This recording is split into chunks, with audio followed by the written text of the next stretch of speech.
My name is Rebecca Martinez, I'm 34, and I just threw the most expensive middle finger in Christmas history. When my parents decided my 8-year-old son wasn't family enough for their precious holiday gathering, they had no idea I'd invite literally everyone else in our extended family to my $6 million estate instead. What started as their cruel exclusion ended with me discovering a 20-year family lie that would destroy their carefully crafted reputation forever. Sometimes karma doesn't just knock, it kicks down the door wearing designer heels and serving justice on a silver platter.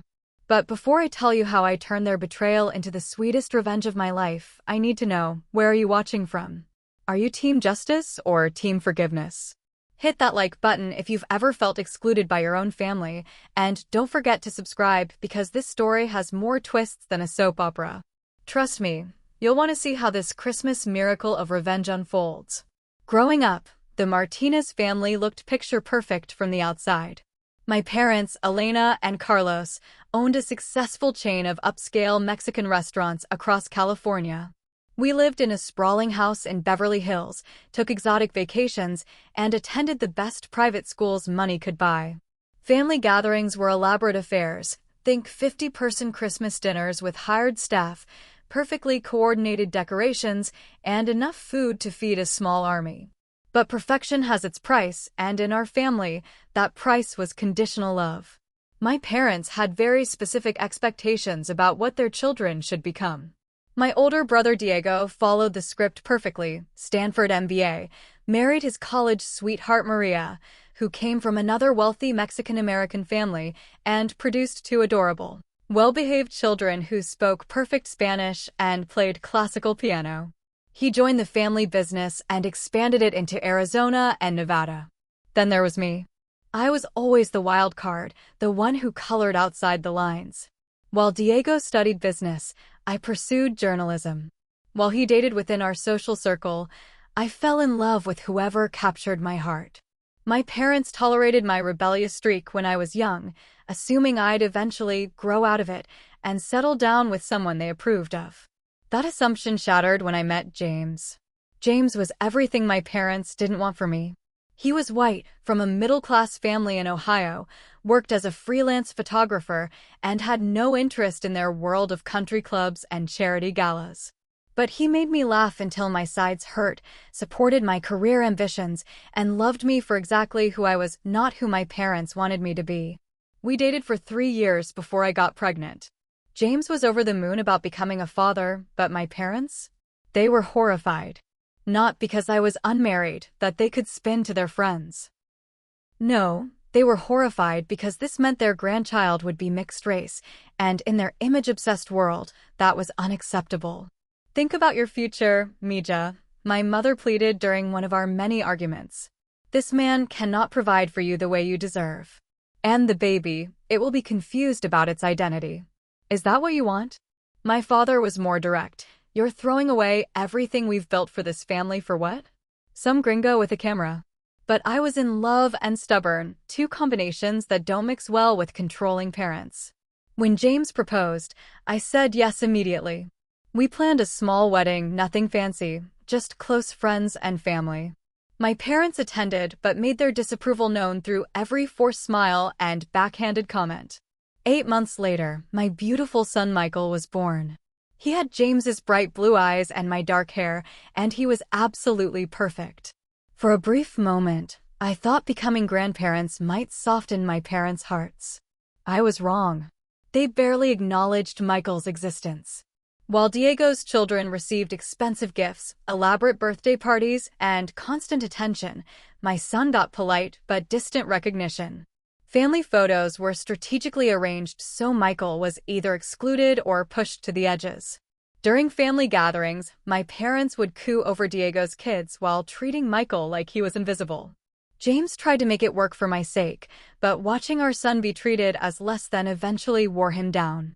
I can't keep subjecting Michael to this, he said during one particularly painful family dinner where my nephew got a standing ovation for a piano performance, while Michael's crayon drawing was barely acknowledged. And I can't keep watching them hurt you either. We separated when Michael was 4, Not because we didn't love each other, but because the constant family stress had created too much strain. James moved to Portland for a job opportunity, and we agreed on joint custody, with Michael spending summers and holidays with his dad. That's when things got really ugly. Without James as a buffer, my parents felt free to express their true feelings about my choices. Michael was now not just mixed race, but also from a broken home. They started making comments about his behavior, his appearance, his grades. Nothing was ever good enough. Meanwhile, Diego's children could do no wrong. The turning point came last year during Thanksgiving. Michael, now 8 and incredibly bright, overheard my mother telling my aunt that she wished I had made better choices because now the family had to deal with complications. When he asked me what complications meant, and I saw the hurt in those beautiful blue eyes, something inside me snapped. I started pulling away from family gatherings, making excuses, protecting my son from their subtle cruelty. But I was still financially dependent on them.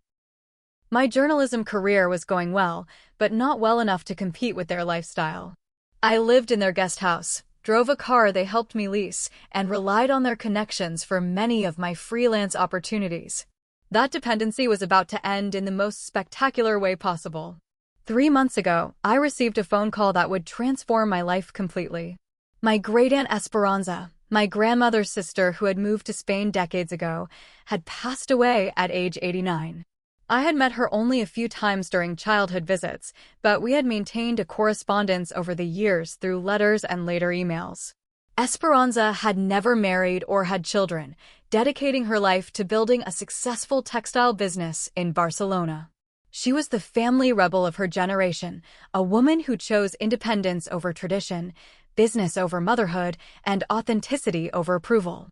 In her letters, she often told me I reminded her of herself when she was young. The lawyer's call came on a Tuesday morning while I was dropping Michael off at school. "Miss Martinez, I'm calling regarding the estate of Esperanza Valdez. You've been named as the primary beneficiary of her will." I nearly dropped the phone. "I'm sorry, what?" "Your great-aunt has left you her entire estate, including her business holdings, properties, and liquid assets. The total value is approximately $8 million, with the majority being a vineyard estate in Napa Valley that she purchased as an investment 20 years ago. $8 million. I had to pull over to process this information.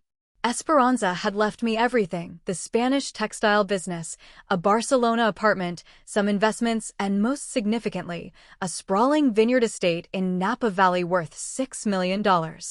The lawyer explained that Esperanza had been watching my career from afar, reading my articles online, and had been impressed by my independence and determination to build my own life despite family pressure. Her letter, which accompanied the will, made her intentions clear.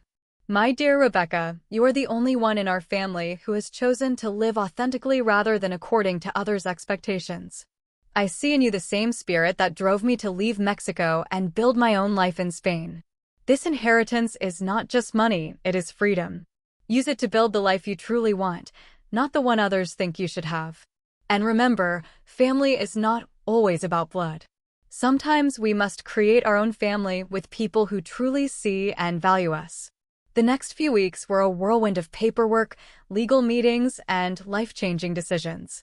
The Napa Valley estate was everything I had ever dreamed of: a stunning Mediterranean-style villa with 10 bedrooms, 8 bathrooms, a gourmet kitchen, wine cellar, and grounds that looked like they belonged in a magazine. The vineyard was still operational, managed by a team that had been running it successfully for years. For the first time in my adult life, I was completely financially independent. I decided to keep the inheritance quiet initially, wanting to process this new reality before dealing with my family's inevitable reaction. Michael and I quietly moved into the estate, and I began working on a book I had always wanted to write about: multi-generational family dynamics in immigrant communities. But secrets have a way of revealing themselves, especially in families where everyone monitors everyone else's business. My mother discovered the truth when she tried to reach me at the guest house and found it empty. A neighbor mentioned seeing moving trucks, and some investigation revealed my new address. When she pulled up to the estate's gates and saw the sprawling property, she called me immediately. "Rebecca, What is this place? How are you affording this? I had rehearsed this moment, but actually having the conversation was surreal. I inherited it from Tia Esperanza. The silence on the other end lasted so long I thought the call had dropped. How much? She finally asked. Enough to be completely independent. That evening, my parents showed up unannounced. They walked through my new home with expressions that shifted from shock to confusion to something that looked almost like fear. This wasn't part of their script. Their daughter, who they had kept financially and emotionally dependent, was suddenly wealthier than they were. We need to talk about managing this properly, my father said, his businessman instincts kicking in. This kind of money requires careful planning. We should involve our financial advisor. I have my own advisors now, Dad. The power dynamic in our relationship had shifted overnight, and we all felt it. Over the next month, my parents' behavior became increasingly strange. They were more polite, almost deferential, but also more distant. Diego seemed genuinely happy for me, but I could sense tension between him and our parents about my sudden change in status. Then came the phone call that would expose 20 years of lies and lead to the most satisfying revenge of my life. It was November 15th when my mother called with what she probably thought was subtle manipulation disguised as a family announcement. Mija, we need to talk about Christmas plans, she began, her voice carrying that particular tone she used when she was about to deliver bad news wrapped in false concern. This year is going to be different. I was in my vineyard office, looking out at the rolling hills while Michael did homework at the kitchen island. Life had been peaceful these past few months. Without the constant stress of family dynamics, my relationship with my son had flourished. He was happier, more confident, and excited about our new life. Different how? I asked, though something in her tone already had me on edge. Well, you know how Christmas has always been about tradition in our family. This year, we want to get back to our roots, really focus on our core family values and heritage. She paused, and I could practically hear her gathering courage for whatever came next. We've decided to keep it smaller, more intimate. Just immediate family. Okay, I said slowly, waiting for the other shoe to drop. So it'll be your father and me, Diego and Maria and the kids. Very traditional, very family-focused. The silence stretched between us as her meaning became clear. And Michael and I finally asked. Another pause. Well, Mija, you've built this new life for yourself. You're so independent now, so successful. We thought you might want to start your own traditions. The audacity was breathtaking. They were excluding me and my 8-year-old son from Christmas because I no longer needed their money. Let me get this straight, I said, my voice deadly calm. You're uninviting me and Michael from Christmas because we don't need you anymore. It's not about needing. Then what is it about, Mom? Because from where I'm sitting, it sounds like you only valued us when you could control us. That's not fair, Rebecca. You've changed since you got that money. You're different. More distant. I'm different because I'm finally free to be myself without worrying about your approval or your financial support. And apparently, the real me isn't welcome at family Christmas. You're being dramatic. We just think. You just think what? That because I'm not dependent on you anymore, I'm not really family? That Michael isn't really your grandson unless you have leverage over us.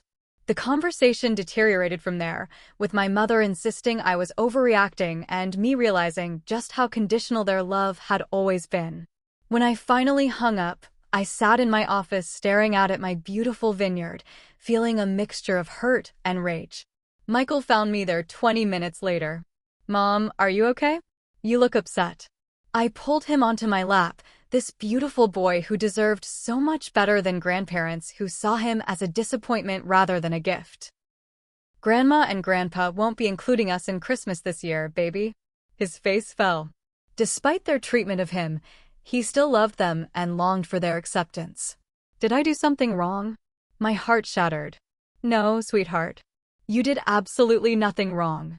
This is about them, not about you. But why don't they want us? How do you explain to an 8-year-old that some people's love comes with conditions? That his own grandparents see his mixed heritage as something to tolerate rather than celebrate? Sometimes adults make decisions that don't make sense, I said carefully. But you know what? We're going to have the best Christmas ever, just you and me.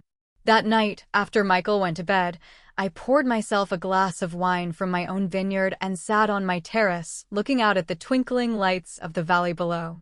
The hurt was real, but underneath it was something else, a burning desire for justice. They wanted to exclude us? Fine. But they had severely underestimated what I was capable of now that I had the resources to match my determination. I started making phone calls. First, I called my cousin Sophia, Diego's sister-in-law, who had always been kind to Michael and me. She was shocked to learn about our exclusion. That's ridiculous, Rebecca. Christmas isn't Christmas without you guys. And Michael is just a baby, how can they exclude a child? Would you and your family like to spend Christmas at my place instead? I'm thinking of hosting my own celebration. Absolutely. The kids would love to see your new place. Next, I called my Uncle Roberto, my father's brother, who had been increasingly critical of my parents' treatment of Michael over the years. They did what? He exploded when I told him. That's my great-nephew they're talking about. Of course we'll come to you. This is unacceptable. One by one, I contacted every member of our extended family, every family friend, every person who had ever been part of our Christmas celebrations. I told them what had happened and invited them to spend Christmas at my estate instead. The response was overwhelming. Not only were people outraged by my parents' decision, but they were excited about the prospect of Christmas at a Napa Valley vineyard estate. Aunts, uncles, cousins, family friends, even some of Diego's in-laws, everyone was eager to attend. Everyone except Diego's immediate family, who were obviously caught in the middle. By December 1st, I had confirmations from 43 people. I hired a catering company, a party planner, and began preparing for the most elaborate Christmas celebration our family had ever seen. But I wasn't done yet. The real revenge was still coming. The beauty of having unlimited resources is that you can turn petty revenge into an art form. By early December, my Christmas guest list had grown to 67 people, and each new confirmation felt like another nail in my parents' carefully constructed coffin of control. But the real masterpiece wasn't the number of guests, it was who they were. I had invited everyone who mattered in my parents' social circle. Their country club friends, their business associates, the families from Diego's children's private school, even the pastor from their church. People who had been attending my parents' Christmas parties for years were now RSVPing to mine instead. The catering company I hired? The same one my parents used for their restaurant openings. The florist? Their go-to for every family celebration. The musicians? A mariachi band that had performed at every Martinez family gathering for the past decade. I was essentially hosting their Christmas party at my house, with their vendors, for their friends, minus them. The phone calls started coming in mid-December. Rebecca, my mother's voice was tight with barely controlled panic. People are telling me they can't come to Christmas dinner because they're going to your house instead. That's interesting, I replied, examining my freshly manicured nails while sitting in my wine tasting room. I wonder why they'd choose my celebration over yours. This is ridiculous. You're being petty. I'm being hospitable. Unlike some people, I believe in including everyone in Christmas celebrations. We need to talk about this like adults. Adults? You mean like when you excluded your 8-year-old grandson from Christmas like adults? That kind of adult conversation. The next call came from Diego, and his voice carried a strain I'd never heard before. Becca, what are you doing? Mom and Dad are freaking out. Half their guest list has canceled. I'm throwing a Christmas party, Diego. What are you doing? You know what I'm doing. I'm trying to keep this family together. Funny, because it seems like Mom and Dad already decided what this family looks like, and Michael and I aren't in the picture. That's not, look, they made a mistake, okay? They're just stubborn and proud, and they don't know how to back down now. So they can exclude their own daughter and grandson, but I can't invite people to my own home. It's not about that, and you know it. You're trying to humiliate them. No, Diego. They humiliated themselves. I'm just giving people options. But the call that truly revealed the depth of my parents' hypocrisy came from my cousin Elena, Uncle Roberto's daughter, who was also a successful businesswoman in San Francisco. Rebecca, I need to tell you something, she said, her voice unusually serious. Your parents called me yesterday trying to convince me not to come to your Christmas party. They did what? They said you were being vindictive and trying to hurt the family. They asked me to choose loyalty to the family over supporting your tantrum. And what did you tell them? I told them that excluding a child from Christmas is a lot more hurtful to the family than throwing a party. But that's not why I'm calling. She paused, and I could sense she was struggling with something. Your mother said something that really bothered me. She said that you've always been problematic and that they've been managing your behavior for years to protect the family's reputation. She said that giving you independence was a mistake because you clearly can't handle it responsibly. The words hit me like a physical blow. Even now, even after being financially cut out of their lives, they were spinning the narrative to make me the problem. Elena, can I ask you something? Of course. In all the years you've known me, have I ever been problematic? Or have I just been different from what they wanted? Oh, honey, you've never been problematic. You've been authentic. And that's exactly what's always terrified them. That conversation crystallized something for me. This wasn't just about Christmas. This was about 20 years of conditional love, of being made to feel like I was the problem for not fitting their mold. They had excluded Michael and me not because we weren't family, but because we represented everything they couldn't control. Well, they were about to learn what loss of control actually looked like. I started making more phone calls, but these weren't about Christmas invitations. I called local newspapers, lifestyle magazines, and even a few food bloggers who had featured my parents' restaurants over the years. I pitched them a story about a spectacular Christmas celebration at a Napa Valley estate, complete with a vineyard tour, gourmet Mexican cuisine, and a heartwarming story about family traditions. 3 publications said yes. I also reached out to Diego's mother-in-law, Carmen, who had always been kind to Michael and me.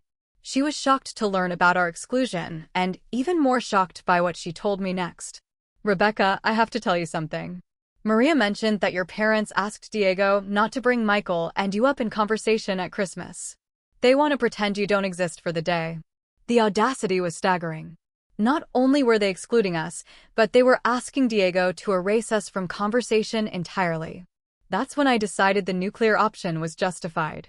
You know what? Before I continue with how this all exploded, I need to pause here because this is getting intense, and I can see some of you in the comments are already picking sides. Are you Team Rebecca or Team Family Loyalty? Have you ever been excluded from something that should have been a given? Let me know in the comments below, and don't forget to hit that subscribe button because trust me, you're going to want to see how this revenge plot unfolds. The next part involves secrets that go back 20 years and a revelation that will change everything you think you know about family loyalty. We're just getting to the good stuff. The turning point in my revenge plan came from the most unexpected source, my 8-year-old son's innocent curiosity about family history. Michael had been working on a school project about immigration and family heritage, and he wanted to include stories about our Mexican roots. He asked if we could look through old family photos and documents to learn more about our ancestors. Mom, why don't we have pictures of Tia Esperanza with the family? He asked as we sorted through boxes of family memorabilia I'd retrieved from storage. She moved to Spain when I was very young, baby. The family kind of lost touch with her. But you wrote letters to her, right? Do you have any?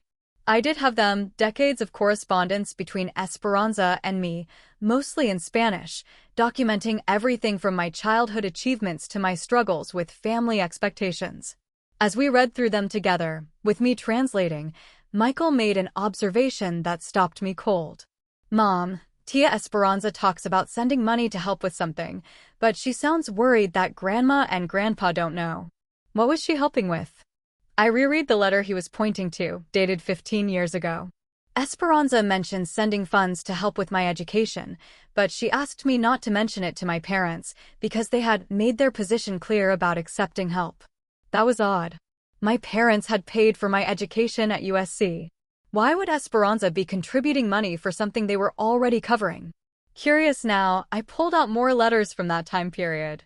Letter after letter contained references to financial support, educational expenses, and Esperanza's frustration with my parents, pride, preventing them from acknowledging her help. Then I found the letter that changed everything. It was dated 18 years ago, when I was a sophomore at USC. Esperanza wrote, "I'm happy to continue covering your tuition and living expenses, mi nieta. Your parents have made it clear they won't accept direct financial assistance from me, but your education is too important. Let them think they're paying for everything themselves. What matters is that you get the opportunities you deserve." My hands were shaking as I read. Esperanza had been paying for my entire college education without my knowledge, while my parents took credit for supporting my dreams. I dove deeper into the correspondence, and the picture that emerged was staggering. For over 20 years, Esperanza had been secretly funding major expenses in our family's life. My college tuition, my first apartment, even the down payment on my parents' Beverly Hills house, it had all come from Esperanza, channeled through complex financial arrangements that allowed my parents to maintain the illusion of complete self-sufficiency. The most damning letter was from 10 years ago. Elena and Carlos have once again refused to acknowledge my contributions to the family, even when it would help Rebecca directly. Their pride is more important to them than their daughter's well-being. I pray that someday Rebecca will understand that she has always been loved and supported, even when it wasn't visible. My parents hadn't just accepted Esperanza's financial help, they had built their entire lifestyle on it while simultaneously cutting her out of family celebrations and discouraging us from maintaining close relationships with her. But the revelations didn't stop there. In a letter from 7 years ago, Esperanza mentioned being hurt that she wasn't invited to Michael's baptism, despite having asked my parents directly if she could attend. They had told her it was immediate family only, but the guest list I found in my old photos showed over 100 people in attendance. They had been systematically excluding Esperanza from family events while living off her financial support. And in her final letter to me, written just months before her death, Esperanza revealed the most heartbreaking truth of all. "I have watched from afar as Elena and Carlos treat you and Michael as less than family, while gladly taking money that I send specifically to support you both. They have no idea how much of their wealth actually comes from my investments and contributions. When I am gone, they will discover that the foundation they built their superiority on was largely funded by someone they deemed unworthy of their family gatherings." I sat in my office until midnight, reading and rereading 20 years of correspondence that painted a picture of financial hypocrisy so complete it took my breath away. My parents had spent decades building their image as successful, independent business owners while secretly relying on money from a family member they had consistently excluded and marginalized. The same aunt who left me $8 million had been the invisible benefactor behind our family's lifestyle for 2 decades. But there was more. The next day, I called Esperanza's lawyer in Barcelona to ask about the financial arrangements mentioned in the letters. Yes, he said. Your aunt was very discreet about her support of the family. She set up several investment vehicles and loan structures over the years. Some of those arrangements are still active, actually. What do you mean, still active? Well, your parents' restaurant expansion 5 years ago was funded through one of your aunt's investment companies. They're currently paying back a loan they believe came from a Spanish investment group, but it was actually your aunt's money. My parents owed money to Esperanza's estate, which meant they now owed money to me. I asked for all the documentation related to these financial arrangements. What I discovered was a web of loans, investments, and financial support that totaled nearly $3 million over 20 years. My parents had built their business empire, bought their houses, and funded their lavish lifestyle largely on the back of money from a woman they had consistently excluded from family events. The woman who had just made me wealthier than they could ever dream of being. That night, I called my cousin Elena again. Elena, I need to ask you something, and I need you to be completely honest with me. Of course. Do you remember Tia Esperanza being invited to family events over the years? There was a long pause. Now that you mention it, no. I always wondered why she never came to anything. Your parents always said she was too busy with her business in Spain, but it seemed strange that she never visited. Did you know she was sending money to help the family? Another pause, longer this time. What kind of money? I told her everything I discovered. Elena was quiet for so long I thought the call had dropped. Elena? Are you there? I'm here. I'm just processing. Rebecca, if this is true, it means your parents have been living a lie for decades. It's true. I have all the documentation. What are you going to do with this information? I looked out at my vineyard, at the estate that Esperanza had purchased as an investment, but that had become my freedom, and I smiled. I'm going to give them a Christmas they'll never forget. The week before Christmas, I put the final pieces of my revenge plan into motion.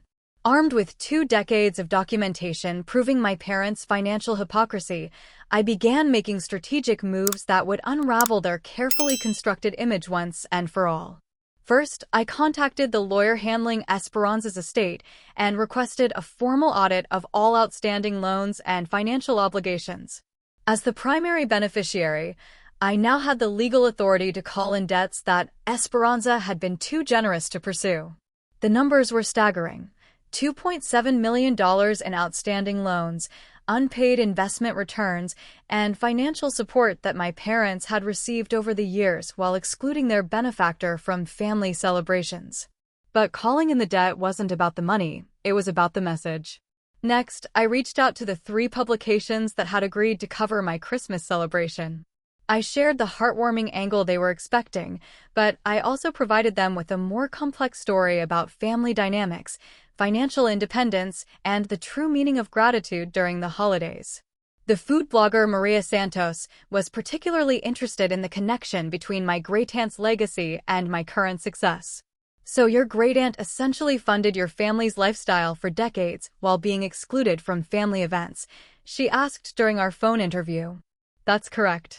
She believed in supporting family even when that support wasn't acknowledged or appreciated. And now you're hosting Christmas for the same people who excluded her from similar celebrations. I'm hosting Christmas for people who understand that family is about inclusion, not conditions. The article was scheduled to publish on December 23rd, the day before my Christmas celebration. Meanwhile, my guest list had grown to an unprecedented 73 people. The local newspapers were calling it Napa Valley's Christmas event of the year. The catering company had to bring in additional staff. The florist was creating arrangements worthy of a luxury hotel. And my parents? They were quietly panicking. Diego called me on December 20th, his voice tight with stress. Becca, you need to call this off. Call what off? My Christmas party? You know what you're doing. Mom hasn't slept in a week. Dad is talking about hiring a PR firm because people are starting to ask questions about why you're hosting Christmas instead of them. Maybe they should have thought about that before excluding their grandson from Christmas. This has gone beyond Michael now, and you know it. You're trying to destroy them. I'm not trying to destroy anyone, Diego. I'm simply exercising my right to host a Christmas celebration in my own home for people who want to attend. With their caterers, their florist, their musicians, and their entire social circle. You're literally stealing their Christmas. I'm not stealing anything. I'm providing an alternative to people who want to spend Christmas in a welcoming environment. But Diego wasn't done. And, what's this I hear about you calling in business loans? Dad got a call from some lawyer in Barcelona asking about outstanding financial obligations to Esperanza's estate. Word was getting out. That's between me and Dad, Diego. No, it's not.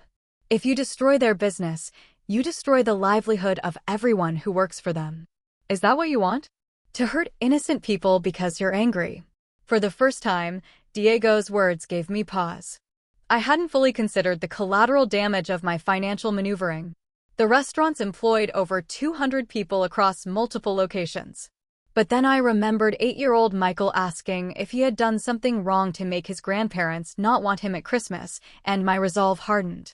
I'm not destroying anyone's business, Diego. I'm simply asking for acknowledgement of debts that have been ignored for too long. What does that even mean? It means that for 20 years, our parents have built their success on money from someone they consistently excluded from family events. Maybe it's time they acknowledged where their wealth really came from. The silence stretched between us. Becca, please. Whatever you're planning, just think about the consequences. Once you do this, there's no going back. But I was already past the point of no return. On December 22nd, I received a call from my father. His voice, usually commanding and confident, sounded strained and defeated. Rebecca, we need to talk. Do we? Please. Come to the house. Bring Michael. Let's discuss this like family. Like family? You mean the family that excludes children from Christmas? We made a mistake, okay? Is that what you want to hear? We made a mistake. It was the first time I'd ever heard my father admit to being wrong about anything. What kind of mistake, Dad?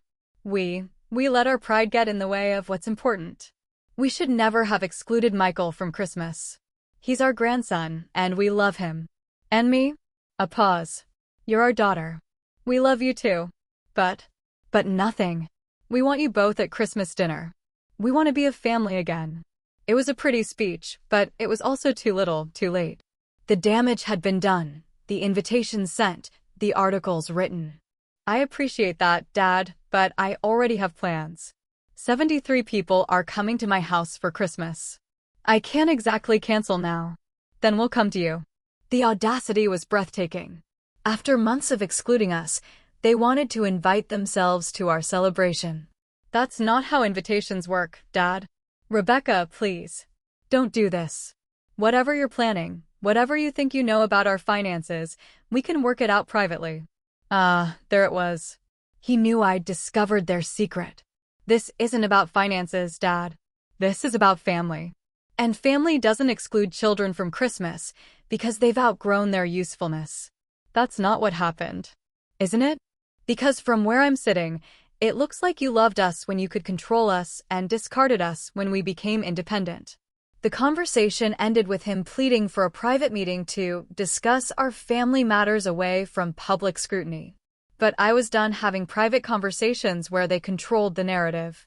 The next day, December 23rd, Maria Santos' article went live with the headline, "From Exclusion to Excellence: How One Woman's Christmas Celebration Reveals the True Cost of Conditional Love." The piece detailed my family's exclusion, Esperanza's hidden financial support, and the upcoming Christmas celebration that had become Napa Valley's most talked about holiday event. Within hours, it was shared thousands of times across social media platforms. My phone rang constantly. Friends, distant relatives, and even strangers called to express support for standing up to family bullying. The story had struck a nerve with people who had experienced similar conditional love from their own families. But the most significant call came from my mother at 11 p.m. that night. "How could you do this to us?" she whispered, her voice breaking. "How could you air our private business to the world? The same way you aired your decision to exclude your grandson from Christmas to our entire extended family," I replied calmly. "This will ruin us." "No, Mom. Your choices already did that." Christmas morning dawned crisp and clear over my Napa Valley estate. From my bedroom window, I could see the catering trucks arriving, the florists setting up arrangements that would make a luxury resort jealous, and the musicians tuning their instruments on the terrace. By 10 a.m., the first guests began arriving, and what followed was the most extraordinary Christmas celebration I had ever witnessed. 73 people filled my home with laughter, music, and genuine joy. Children ran through the vineyards while adults toured the wine cellars. The mariachi band played traditional songs while my catering team served a feast that could have fed twice as many people. But the most beautiful moment came when Michael, wearing his new Christmas sweater, stood in front of the massive fireplace to thank everyone for coming. "I want to thank everyone for being here today," he said in his clear 8-year-old voice. "My mom says that family isn't just about who you're related to, but about who shows up for you when it matters. Thank you for showing up for us." There wasn't a dry eye in the room. Uncle Roberto pulled me aside during dinner. "Rebecca, I owe you an apology. We all knew how Elena and Carlos were treating you and Michael, but we didn't speak up strongly enough. We should have demanded better for you both years ago." "You're speaking up now," I told him. "That's what matters." The validation was overwhelming. Cousin after cousin, family friend after family friend, approached me throughout the day to express their admiration for my strength and their regret that it had taken this long for the family to see the truth. At 3 p.m., just as we were serving dessert, an unexpected guest arrived. Diego stood at my front door, still in his Christmas morning pajamas, his face streaked with tears. "I left," he said simply. "I couldn't sit there anymore pretending everything was normal while my nephew was here celebrating Christmas with everyone else." I hugged my brother for the first time in months. "Where are Maria and the kids?" "They're coming. Maria's packing up the presents. She said she'd rather spend Christmas where there's actual Christmas spirit. Within an hour, Diego's family had joined our celebration, bringing our total to 77 people. My nephew and niece were thrilled to be reunited with Michael, and the three children spent the rest of the day playing together like the cousins they should have always been allowed to be. But the story doesn't end with our perfect Christmas celebration. The real justice came in the months that followed. The article about our Christmas celebration and my parents' financial hypocrisy had gone viral, shared across social media platforms, and picked up by major news outlets. My parents' restaurants faced scrutiny as customers began questioning the narrative they'd built about their success. More importantly, other family members began sharing their own stories about feeling excluded or judged by Elena and Carlos Martinez. The perfect family image they'd spent decades cultivating crumbled as people realized they weren't the only ones who had been made to feel not good enough. The financial reckoning came in February. As Esperanza's heir, I had every legal right to call in the outstanding debts, but I chose a different path. Instead of demanding immediate payment, I restructured the loans with a single condition. My parents had to publicly acknowledge Esperanza's contributions to their success and establish a scholarship fund in her name for first-generation college students. The scholarship fund would be funded by their loan payments over the next 10 years, ensuring that Esperanza's generosity would continue to support young people pursuing their dreams, just as she had supported me. My father initially refused, but when their accountant explained that the alternative was immediate bankruptcy, they agreed to my terms. The public acknowledgement came in the form of a plaque at their flagship restaurant. This establishment was made possible through the generous support of Esperanza Valdez, whose belief in family extended beyond blood relations to encompass all those seeking to build better lives. But perhaps the sweetest justice was watching my parents try to rebuild relationships with family members who had seen their true colors. Some relatives forgave them, others didn't. They had to earn back trust they'd spent decades taking for granted. As for Michael and me, we thrived. My book about multi-generational family dynamics became a bestseller, leading to speaking opportunities and a regular column in a major lifestyle magazine. Michael started attending a wonderful private school near our estate, where his mixed heritage was celebrated rather than tolerated. My parents eventually asked if they could visit, if they could try to rebuild their relationship with their grandson. I agreed, but on my terms, in my home, with clear boundaries about respect and inclusion. The first visit was awkward, stilted, full of careful politeness. But my mother broke down when Michael, with the generous heart that children possess, hugged her and said, "I missed you, Grandma." It's taken months of family therapy and genuine work, but slowly, carefully, we're building something new. Something based on actual love rather than control, on inclusion rather than conditions. My parents will never again have the power to exclude anyone from family celebrations. That power now rests with those of us who understand that family is about showing up, not showing off. This Christmas, we're all gathering at my estate again, but this time, my parents will be there too, not as hosts demanding compliance, but as guests learning what unconditional love actually looks like. And you know what the most beautiful part is? Esperanza's legacy lives on not just in the money she left me, but in the lesson she taught us all. True family wealth isn't measured in dollars or control, but in the courage to love people exactly as they are. So here's my question for you. Have you ever had to choose between family loyalty and standing up for what's right? Have you experienced conditional love disguised as family values? I want to hear your stories in the comments below. Your experiences might help someone else realize they're not alone in dealing with toxic family dynamics. If this story resonated with you, please hit that like button and share it with someone who might need to hear that they deserve better than conditional love. Subscribe to my channel for more stories about family, relationships, and the sometimes messy, but always worthwhile journey of choosing authenticity over approval. Thank you for taking this journey with me, and remember, the best revenge isn't destruction, it's building a life so beautiful that it makes others reconsider their choices. Sometimes karma doesn't need our help, it just needs our patience and our refusal to accept less than we deserve. Family isn't just about blood, it's about showing up when it matters. Here's to all of us finding and creating families worthy of that name.